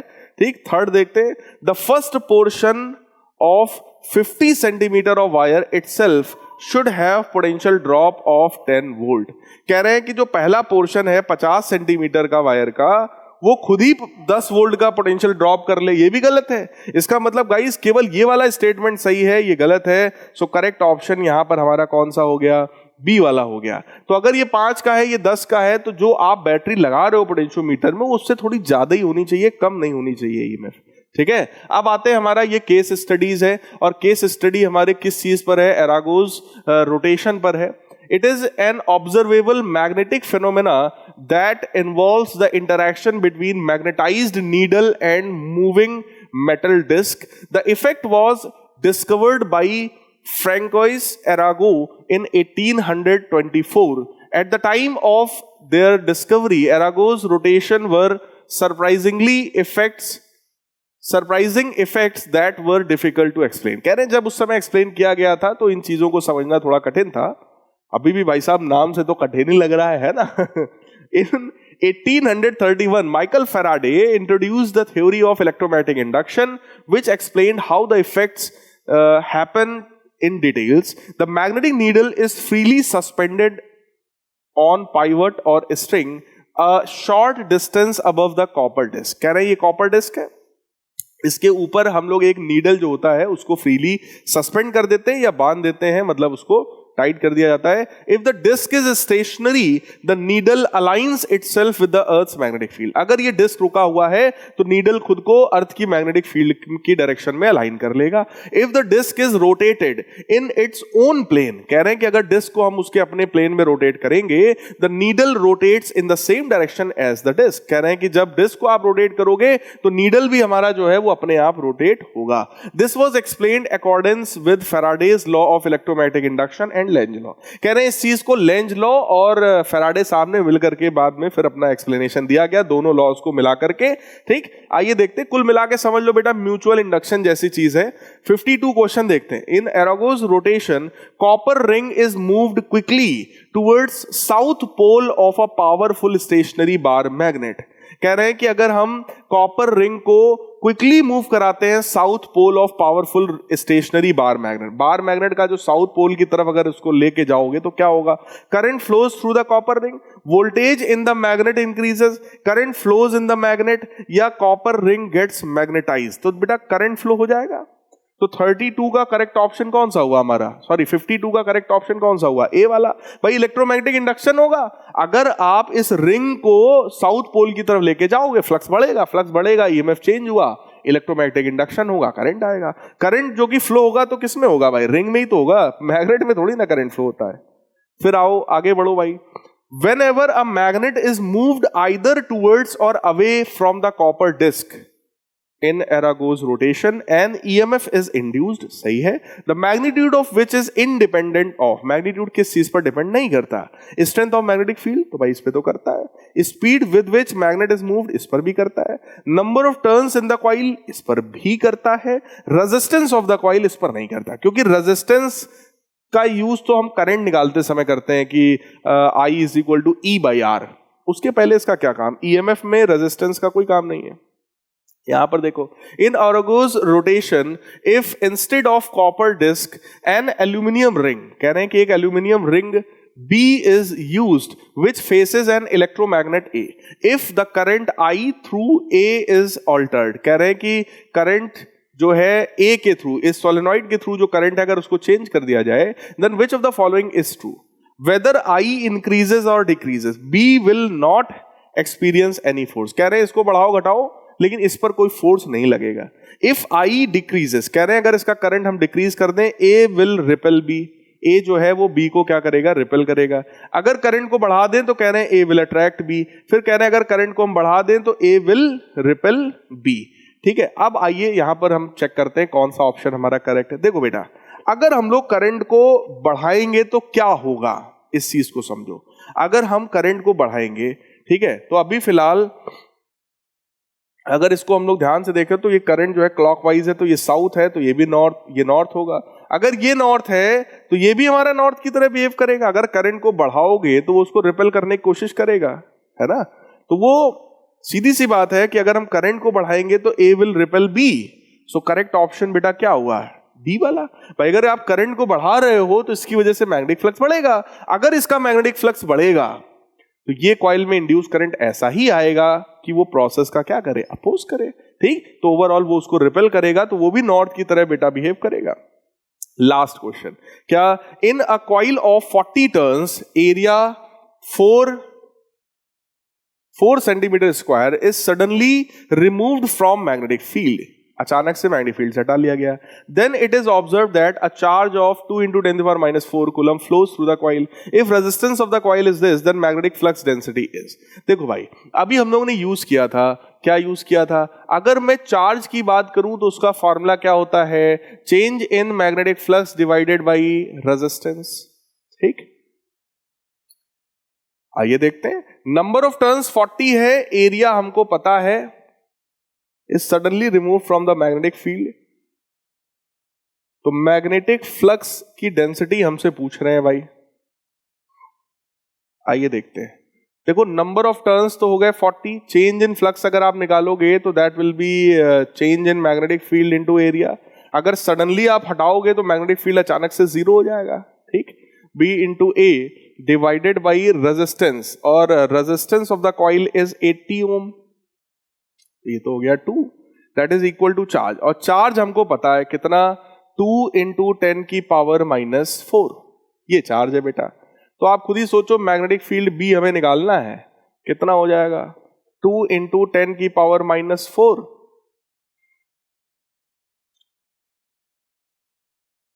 इंटू 2, ये वाला 2 भी इधर जाएगा, divided by area A. Area कितना हो जाएगा, πr²। सो पाई इंटू, या तो सिंपल ही है, हमको एरिया जो है वो सीधे सीधे गिवन है, कितना गिवन है, 4 सेंटीमीटर स्क्वायर, यानी 10⁻⁴। तो एरिया भी हमारे पास हमें सिंपल पता है, तो ये कैंसिल हो गया। ओवरऑल वैल्यू हमारी किसके बराबर आ गई, 1 के बराबर आ गई। ठीक है, सो आइए चेक करते हैं। हमारा 55 का करेक्ट ऑप्शन प्यारे बच्चों कितना है, 1, that is our option B. Clear है। सो गाइज ये था हमारा last sample paper number 10। I hope आप सभी बच्चों को इस सीरीज में बहुत मजा आया होगा। आपको मैंने ऑलमोस्ट 550 क्वेश्चन, सारे के सारे 550 क्वेश्चंस मैंने सॉल्व करवाए हैं। सभी लोग कमेंट करके जरूर बताइएगा ये सीरीज से आपको हेल्प मिला या नहीं मिला, है ना। कुछ पढ़ाई में कुछ मन बढ़ा कि नहीं बढ़ा, फिजिक्स में कुछ इंटरेस्ट क्रिएट हुआ कि नहीं हुआ। ठीक है गाइज, बहुत जल्दी मिलेंगे एक और धमाकेदार बढ़िया वीडियोस के साथ, जो आपका इस टर्म 1 एग्जामिनेशन में शायद बहुत ज्यादा आपकी हेल्प कर सकता है, आपका एक फुल ऑन रिवीजन करा सकता है गाइज। ठीक है, मिलते हैं हम लोग। Good bye, take care.